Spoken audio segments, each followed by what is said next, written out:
Good morning, ladies and gentlemen. We are getting right back into it. It is the Kaspersky Cup, the Kaspersky Arena, sorry, for July, and it is a King of the Hill tournament, which means that whoever wins the first series goes on into the second series to face somebody else, and the winner of that goes on, and so forth and so forth. And we have had a king change every single series so far. So, yeah, if momentum keeps on going like that, then TLO will win this series, but it does actually look like he will do it because, well, I don't know. I mean, he's won the first game and put ThorZaIN on the back foot, did an exceptionally good job of macroing out some forces. His macro is just superb in the first game, and I mean, it really comes down to that point where you, as a commentator, you just look and say, alright, this guy can have this many forces, this guy can have that many forces, blah blah blah, this guy can do something, this guy can do something, and this guy should have enough to push this off. But sometimes you get in a game where they just have more forces than you think it is possible that they should have.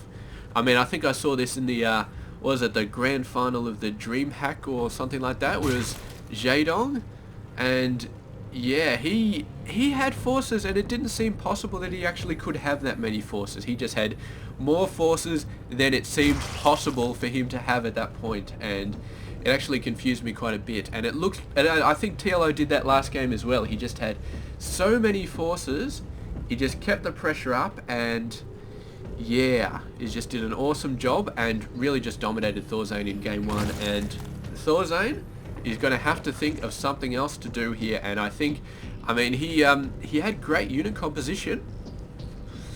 He did have, it was a bit Hellbat heavy early in the game, and he was not good against the roaches, but he started transitioning into Marine Marauder medevac, and he actually got a tank at one point, but that tank got taken out pretty quickly. So yeah, it's definitely going to have to think of something else. Maybe he's going to skip on the Hellbats this time and just go for Triple M and maybe some tank support as well. Nice and early, get in there, don't worry about the harassment, just go for the army and get it done. And so yeah, we'll see what's happened. And TLO's going for his favourite build, which is hatchery into pool, and ThorZaIN, yes. What did I tell you, man? He's called up Tasia and he's asked him for his strategy, and Tasia said, you know what, go for a, actually he's not going for a command center first, he's got the barracks first. Tasia used to do this, or maybe it was another Terran play, but he used to go for the command center and 2 supply depots, so he'd go for a command center before barracks, but he'd get it up here, so it wasn't really out in the open, but definitely command center before factory. It's going to be a very, very awesome build. TLO is not really famed for super early attacks. He can do them, but he usually doesn't. He usually just sends out these 2 lings to go for a bit of a scout, and then maybe 2-3 minutes from now he'll start to get something done, which should give ThorZaIN plenty of time to set up a bunker over here if he needs it, set up a little bit of a wall. But yeah, he is going to go for some Hellion harass, just a little bit. But I think this is, I'm starting to think that Hellion harass versus a Zerg is just something you feel like you have to do. Like, yeah, it's just like polite, it's just like manners or something like that. It's not actually anything to do with a tactical sort of reason. It's just something you have to do. Like if somebody sneezes, you say bless you, or if you know, if you meet a new person for the first time, you have to shake their hands. If you play against a Zerg player, you have to Hellion rush them. There's no tactical value whatsoever. It's just a courtesy to Hellion, to send a couple of Hellions at a Zerg player. And I mean, it's a time-honored tradition, so no doubt TLO would be gravely offended if he did not see the 2 Hellions going into his base. And there we go, the 2 Hellions coming out. They're going to roast the inaugural Ling going out there, and yeah, so that, actually, I think that is exactly why TLO may have sent those 2 Lings out there, just to be roasted by the Hellions, because, you know, as part of a time-honored tradition, the Zerg player provides the 2 Lings, the ThorZaIN, the Terran player, sends out the 2 Hellions to roast the 2 Lings, and now that the courtesies are out of the way, we can start getting into the game proper. But 2 more Hellions coming out, and Yes, 4 Hellions. Okay, if he starts getting out 6 Hellions though, then he's starting to be rude. And then TLO will have to go ahead and just start bitch slapping him. But yeah, he's 4 Hellions. 4 Hellions are permissible. 6 Hellions is when you're with 4 Hellions is a little bit past courtesy. It's a little bit like a slap in the face. So yeah, 6 Hellions, sorry. And we do have roaches coming out of the way. So yes, this is continuing the courtesy. The Hellions come out, roast the lings, and then they come out and they get sniped by the queens or sniped by the roaches. So just finishing off, and the medevac coming in with the hellbats. And this is not courtesy. This is not part of the way things are supposed to go. This is ThorZaIN being a dick right here. But of course, at some point in a game, you have to start being a dick. You cannot play courtesies forever. And yes, he's going to start nice and early. And of course, the roaches are like, where are the inaugural Hellions that we have to take out? What are these hellbats doing there? And what do we got? Queen pressure, man. Queen pressure, but why would you pressure? Yeah, I think he's trying to set up a new type of courtesy here. I think he took out an SCV and nearly got a supply depot. But man, oh man, he's got some nice, he's actually put the creep a lot further forward than he normally would have it. And this is going to be really, really good for him because he can spread it out. He can take it all the way up to the Terran's front door nice and quickly. Force the Terran player to have to start dealing with creep a lot sooner. But the Terran player does have a fair amount of marauders, so he should be fine in dealing with the roaches. And yeah, he's even got medevacs as well. He has started getting some hellbats, but the hellbats not really going to be doing that much. I mean, they're worried about ling pressure, but there is no ling pressure in this game. It's all roaches, and yeah, he definitely does not want to build a crapload more hellbats. He's actually building tanks, so ThorZaIN definitely on top of his game in this game. And TLO double expanding. He feels like this creep in the middle is going to give him the advantage. It's going to give him some more map control that he doesn't usually have. So he's going to be double expanding 3rd and 4th, and for all I know, he may pull it off because this amount of creep here is going to keep ThorZaIN, is going to keep him occupied for quite some time. And he may just get away with getting down these 2 bases, and if he gets away with that, I mean, we saw what he did with 3 bases and getting a 4th down last game with roaches. And if he gets these 4 bases down, these 2 bases down, and really puts the pressure with the roaches, I mean, I do not think that ThorZaIN cannot possibly... I don't think there's any chance that ThorZaIN can do anything if these bases come down. So ThorZaIN needs to scout these. He needs to scout them. He needs to hit one of them. If he sends forces out and he starts hitting these bases, almost certainly he will be able to take one of them out, but he needs to do it, and he needs to do it very, very soon. So there we go. He sees this base. He sees the 3rd. So yes, that is he has not seen the 4th though, so that is going to be to his disadvantage. He's probably not even expecting a 4th, but he would be very wise to check it just in case. Yeah, so he's checking this one, but that one's not really going to have anything. He needs to check this one. If he sees that that's already up, then he is going to be, yes, he is going to have to scramble every single force he can get to take it out, because if he does not take this out, I'm going to say if he does not take this out within the 15-minute mark, it is going to be too late, and TLO is just going to be a macro crazy insane bastard by that point, and ThorZaIN will just lose the game from being overwhelmed. He needs to take this 4th base out. And look at this, the roach numbers are already starting to get absolutely stupid, starting to get up to the 30 range, whereas ThorZaIN, he might have enough to deal with that, but we have a look at the income, 73 to 61. TLO is just going to start going nuts in this 4th base, man. He needs to scout this 4th base. I cannot stress how important it is to scout this 4th base, but instead ThorZaIN is just going to be playing happy slap with all of the creep tumors over here.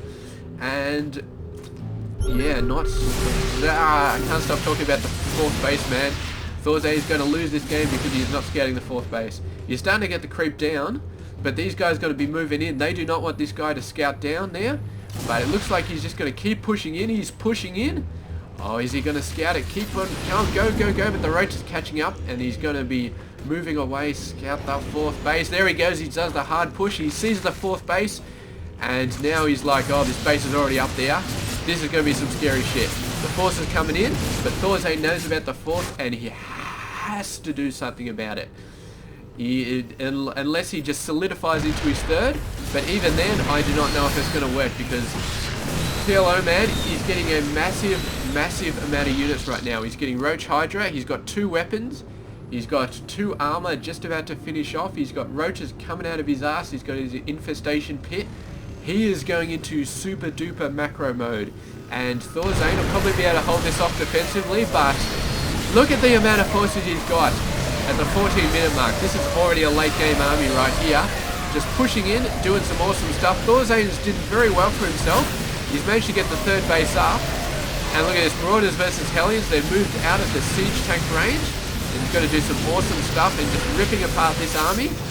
And ThorZaIN is in a lot of trouble. If he had seen that 4th a little bit earlier, he may have made a push in, but the macro machine that is TLO has fully gotten into gear, and the armies are not going to stop coming. They're just going to keep jumping out, and ThorZaIN is not going to be able to catch up. He is not going to be able to deal with these armies anymore. He is going to lose this game.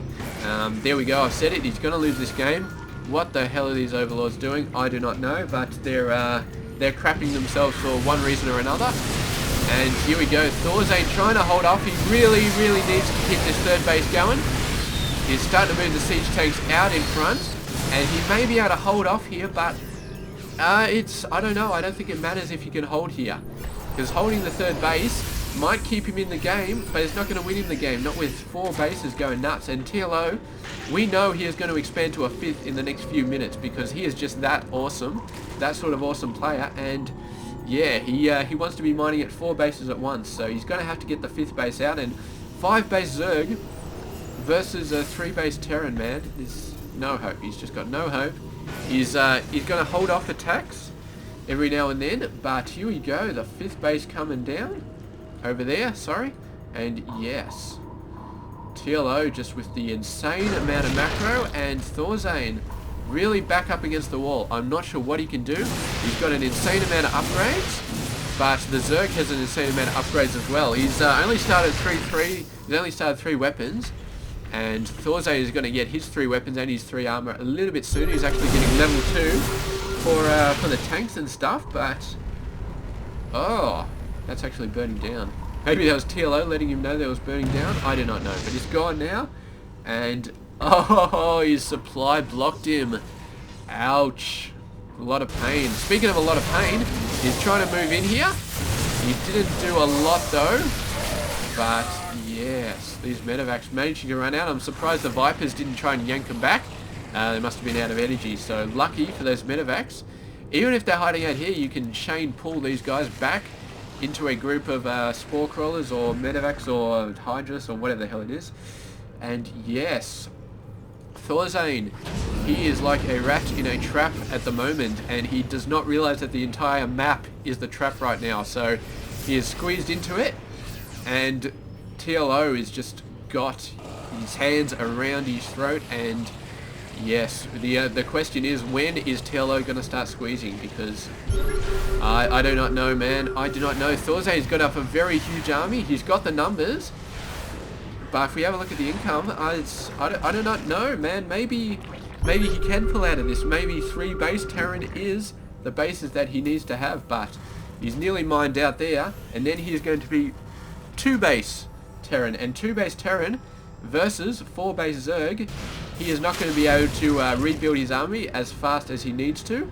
And it's all going to come down to the siege tanks wiping out these guys. ThorZaIN is going to have to kill more than he loses, and he's going to have to do it a few times in a row. Otherwise, he has no chance of winning this game. He's doing some excellent drops here, and the drops are definitely knocking down the worker numbers. So this harassment, very good.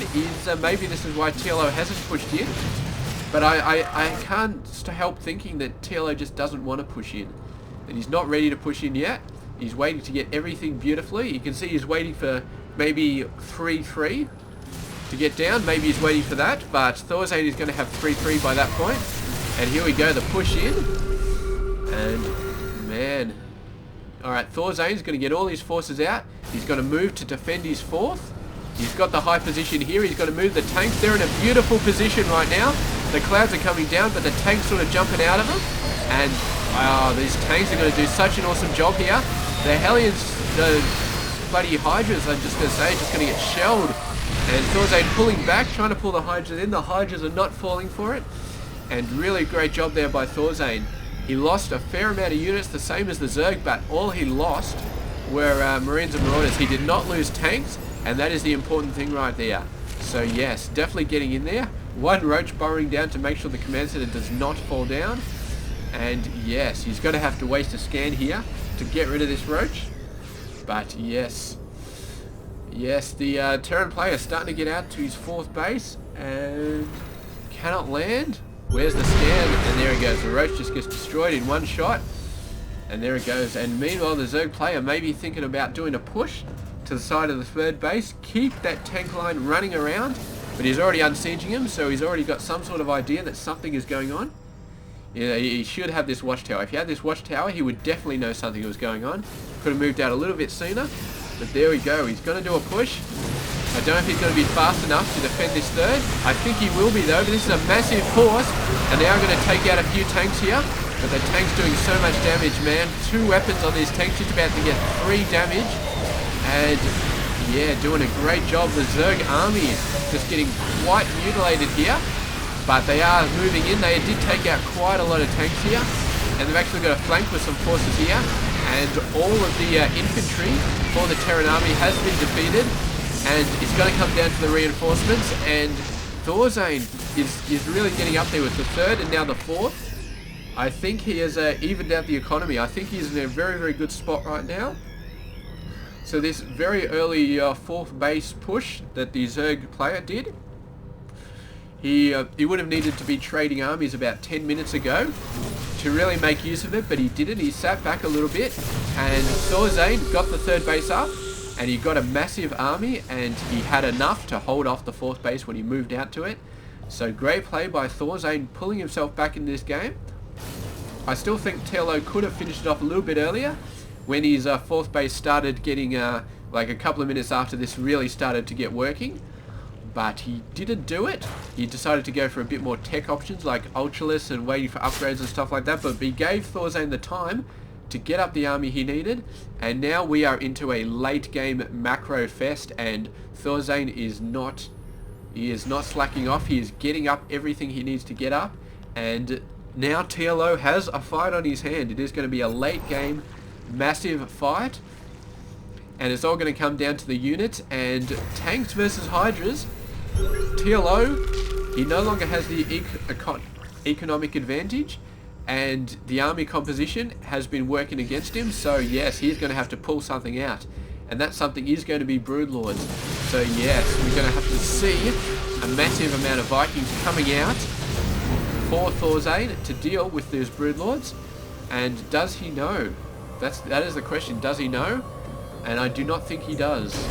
With these 2 Roaches, somehow they got right in there, man. Awesome job. Gonna have to use a scan here to take him out. I don't think he really wants to use a scan, but I think he's going to be forced to use one here. There's 2 starports coming down, so I think he does know about the Broodlords. I don't think these are going to be for battlecruisers or anything crazy like that. Maybe for Ravens, but I'm pretty sure they're going to be for Vikings because, yeah, he really does need the Vikings. The 2 Roaches still down here. Where is the scan? I do not know. The Corruptor taking out the medevac, and these 4 Marauders continuing to hit these guys, and the Corruptor's like, well, what now, boss? I don't actually know what to do with Marauders. But there we go, morphing into a Broodlord right there. And there we go, the Broodlord's taking him out. And yes, he's going to have to get the reactors down very, very soon. He is going to have to start spitting out Vikings like you would not believe, because Broodlords are very, very scary. But I think ThorZaIN should be okay, because, I mean, let's have a look at the unit count. 9 and 4 of these. So TLO's got to remember that Broodlords are going to be doing the massive amount of damage to the ground army, but he also needs something to counter the Vikings. He's got some Hydras, but Hydras are going to get shredded by tanks. So Hydra's not a good option. He needs to get a massive amount of Broodlords and still have enough Corruptors to deal with the tanks. and I'm not sure that he's getting out more corruptors, so he's doing a half decent job. And ThorZaIN finally getting into his Viking numbers, but he, I don't know, maybe too late. I mean, this amount of broodlords, he's got them out very, very quickly, and it may just completely wipe out the numbers. The Viking numbers are not where they need to be right now. He needs to get a ton more Vikings, and yeah, he's not actually building them right now. He's getting some stimmed Marines coming in there, sniping out the broodlords, doing a great job. And if he holds off here, he'll be in a very good position. If he defeats all these broodlords, he's going to be in an even better position. And look at this guy going, man. He's getting out a ton of corruptors, but it turns out the Marines are the ones who are going to kill the broodlords. And yeah, great job, man. Really, really great job. And I gotta say, man, broodlords just... I do not know. Because broodlords are such an iffy tactic to use. Especially to counter a Triple M tank, because Marines can kill broodlords. They really, really can. And broodlords are so slow, and I don't know, I've never actually seen a game where the Zerg player goes for broodlords and they work versus the Marines. I mean, versus Triple M plus tanks, you got to go for something else. You got to go for Roach Hydra and Vipers with clouds on the tanks. I mean, that we have seen, and I think that is starting to be a proven tactic against Triple M plus tank, because the Hydras shred the Triple M, and all you have to worry about is getting the clouds on the tanks, and it is so slow to get the tanks away that to reposition them, that you can just keep clouding them forever as long as you got the Viper numbers. And yeah, TLO, he had Vipers at some point. He tried to get the clouds down, but it didn't really work, and I think he should have kept on trying with that composition, because yeah, the broodlords just not the right answer here. They just got shredded by the Marines, and the Vikings were coming out anyway. So yeah, great game by these guys. Really, really long end game sort of stuff. Bases left, right and center. Completely insane. But ThorZaIN getting out the army composition and really doing a good job harassing as well. He was harassing this base. He was harassing this base. He wiped out this base. So great job with the drops there. Just old school medevac drops, dropping down Marauders and Marines. Because why the hell not? And yeah, and just Thor's TLO going for those broodlords, taking a bit of a risk, and it did not pay off. And I gotta say, it usually doesn't against a Terran player who really knows what he's doing, because broodlords are just so iffy against Terrans. They're really iffy against everything. I mean, they're slow, they do a lot of damage, but yeah, they're basically sitting ducks as far as air superiority goes, and they need somebody to look after them, and the Zerg does not really have that much that can do it. I mean, Corruptors are good, Mutas are okay, but I think Vikings are just so awesome in TVT, so yeah. There we go, game number 2, and yeah, ThorZaIN taking it back in a very, very big way. It is a bit scary going massive end game macro against a Zerg player of TLO's caliber, but getting a massive amount of forces, man, and really holding it off all game, keeping his third base alive, I think was one of the really, really good things that ThorZaIN did. And yeah, excellent job there, and we will be moving on to game number 3. Yeah, so good stuff. We'll see if ThorZaIN can hold on and make it to the next series, or if TLO will just hit back again and get the momentum back. And yeah, game number 3, I'll catch you guys then. This has been Hairy Muppet.